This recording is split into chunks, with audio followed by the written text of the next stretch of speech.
8 फरवरी को कलम दवात जीतेगी। मैं जेल जा रहा हूं और मुझे जेल जाने का हुक्म हुआ है। कोई जुल्म और बर्बरियत के इस दौर में एक बार फिर शेख रशीद की गिरफ्तारी हुई है और गिरफ्तारी के बाद शेख रशीद ने एक बयान भी जारी कर दिया है। जेल से जारी किए बयान में शेख रशीद इमरान खान के बारे में, इलेक्शन के बारे में क्या बता रहे हैं और क्या पैगाम दे रहे हैं, आइए आपको सुनाते हैं। वीडियो में मजीद आगे जाने से पहले आपसे रिक्वेस्ट है कि हमारा चैनल लाजमी आप लोग सब्सक्राइब कीजिए। 8 फरवरी को कलम दवात जीतेगी। मैं जेल जा रहा हूं और मुझे जेल जाने का हुक्म हुआ है।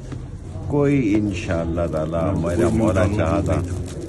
मैं न्यू हमजा कैंप में बिल्कुल मौजूद नहीं था। मैं खुदा को दुआ करता हूँ किसी चीज़ में मौजूद नहीं था। इंशाअल्लाह 8 फरवरी को कलम दवात जीतेगी। 55 और 56 में भी जान जाती है जाए अल्लाह की राह में। कलम दवात जीतेगी।